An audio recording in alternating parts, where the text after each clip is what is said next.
بسم اللہ الرحمن الرحیم۔ حضرت حسان بن عطیہ سے روایت ہے کہ اللہ تبارک و تعالی روزانہ بیت اللہ شریف پر 120 رحمتیں نازل فرماتا ہے، جن میں سے 60 رحمتیں طواف کرنے والوں پر، 40 رحمتیں وہاں نماز پڑھنے والوں پر اور 20 رحمتیں صرف بیت اللہ دیکھنے والوں پر نازل ہوتی ہیں۔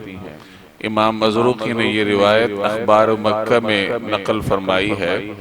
بیت اللہ اس روئے زمین پر اللہ تبارک و تعالی کا پہلا گھر ہے، اور وہ گویا کہ اس زمین پر اللہ جل جلالہ کی کبریائی ہیبت اور عظمت کی علامت ہے۔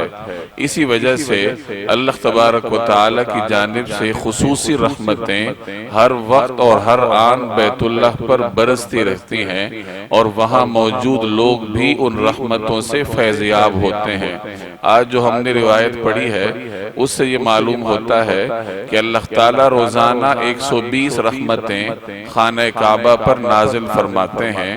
اب وہاں لوگ مختلف اعمال سر انجام دیتے ہیں، کچھ لوگ طواف کرتے ہیں، کچھ نماز پڑھتے ہیں، اور کچھ وہاں بیٹھ کر صرف بیت اللہ شریف کی زیارت کرتے رہتے ہیں، اور یہ تینوں اپنی جگہ عبادات ہیں، اور اللہ تبارک و تعالیٰ کی رحمت انسان پر متوجہ ہوتی ہے ان تینوں عبادات کی وجہ سے۔ چنانچہ آج کی اس روایت سے معلوم ہوا کہ جو لوگ وہاں طواف کرتے ہیں 120 میں سے 60 رحمتیں ان پر نازل ہوتی ہیں، اور جو وہاں نماز پڑھتے ہیں 40 رحمتیں ان پر نازل ہوتی ہیں، اور جو وہاں بیٹھ کر صرف بیت اللہ شریف کی زیارت کرتے رہتے ہیں 20 رحمتیں ان پر بھی نازل ہوتی ہیں۔ اور راوی کہتے ہیں کہ جو شخص طواف کرتا ہے اسے یہ تمام رحمتیں مل جاتی ہیں، کیونکہ طواف کرنے والا بیت اللہ کو دیکھتا بھی ہے اور نماز بھی پڑھتا ہے کہ اس نے طواف کے بعد نفل پڑھنے ہوتے ہیں، ویسے بھی نماز وہاں پڑھتا ہے۔